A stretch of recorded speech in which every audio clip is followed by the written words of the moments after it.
This video will contain spoilers from the world and story of Subnautica and Subnautica Below Zero. Please beware. Now when it comes to Below Zero, I think it's pretty safe to say that the story and the world still holds a ton of secrets for us to uncover. From everything that's up with the precursors, to everything that happened with Kara, and the entire story of Altera in the background.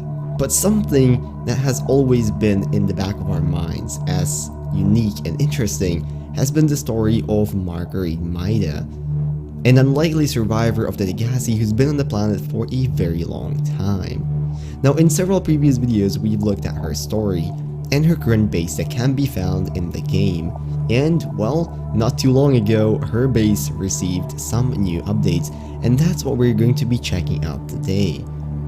We'll look at everything that's new and see if there are any more conclusions that we can draw, or at least a direction that we can take her story in the future. So, with that out of the way, pimp out your prawn suit with dead animal parts, get ready for some uneaten lasagna, and let's go. So there are currently two main things I want to discuss in Marguerit's base, with one being on the inside and the other being around the area. So why don't we start on the inside and make our way out. If you venture into the base, into the moon pool, what you can now find there is Marguerit's prawn suit. Now this thing is definitely badass and it looks quite menacing, having what I believe is a chelicerae claw as its right arm, and some extra bones around the cockpit to just give it that edgy look. However, what I think is interesting here is that at first I assumed, and I think a lot of other people did, that this prawn suit would be an older model, considering the state that it's in, and it would have been something that Marguerit carried over from her time at the Degassi, but that's really not the case. Looking at what the prawn suit looks like and what parts it has, this is very clearly the same model that Riley gets to use in the original Subnautica, the same model created and presumably patented by Altera, except for this plating around the cockpit area, perhaps you could say. So what we can draw from this is that this was probably something that either A, Marguerit would have had access to already during her time at the Degassi, meaning that the Degassi would have heavily been sponsored by Altera, or B, that this is simply something she stole from modern day Altera that is now on the planet, in which case, wow, she really must have been using this thing a lot to cause that much damage in such a short period of time. It is also worth noting that around the place we can find several boxes and crates, some of which are quite heavily destroyed, but they still do bear the mark of Altera on them. Now this once again takes us back into the very unlikely but still on the table theory that Marguerit could have at some point traveled back into the crater to gather supplies, and who knows, perhaps this happened during the time after Riley had left, so she would have found the Aurora crash there, perhaps somewhat deteriorated, but she could have brought some of the boxes back with her. Now this is unlikely for obvious reasons, however, the other explanation of her simply stealing it doesn't quite explain why the boxes would be so destroyed. I mean, these look like they've been laying at the bottom of the sea for a really long time. There is of course, however, another way to explain this.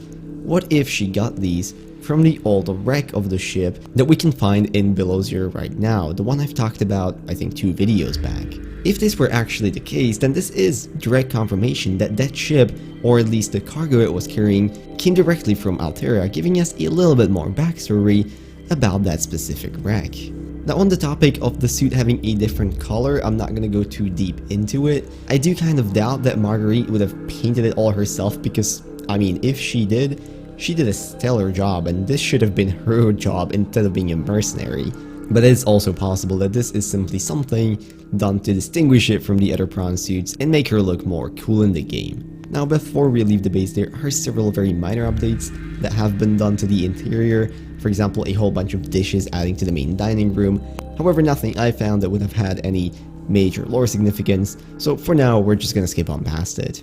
The other thing I wanted to, however, talk about is something that is very noticeable as soon as you leave her base, and that is the incredible amount of these green pustules sticking all around all the walls and covering the cave basically from head to toe. Well, if you consider a cave having a head and toes. Now when this was first discovered, it really piqued people's interest, because the game calls it simply Hive Mind. Now already, this sounds quite menacing at the surface, and considering the mysterious nature of this creature, a lot of people have started to theorize about what it could actually be. Now what is very interesting about it are two things. Number one, if you've ever played Natural Selection, a game that is confirmed to have a shared universe with the Subnautica games, you might know that there is a thing called the Hive. As defined by the wiki, that is the Kara command structure created and occupied by the alien commander. Now from looking into the bacterium in Subnautica, we do know that it can evolve into different strands and infect different organisms. So with all these pustules being located only around Marguerit's base and nowhere else, is it possible that she has something to do with all the weird unexplained stuff that's been happening with Kara around Sector Zero that I've talked about in other videos? Well, who knows, but it's definitely peculiar that those would only be found in her cave. So does Marguerit actually hold more secrets to this world than just her miraculous survival? Does she have something to do with how Sector Zero managed to stay alive? Or perhaps she knows something about Kara that we don't? Well, that is a great question, but unfortunately, until more information about it is released, we can't answer it just quite yet. So in the meanwhile, I hope you guys enjoyed the video and learned at least something new about the fascinating world of Subnautica Below Zero. If you liked this video, maybe consider leaving a like, commenting, or subscribing. All of those would be very much appreciated. And if there's anything that I missed, or a theory of your own that you would like to cover, make sure to leave those down in the comments as well. I would very much like to read them. Now with that, I'm gonna wish you all a beautiful rest of the day, and I'll see you in whatever next video I make. Bye bye.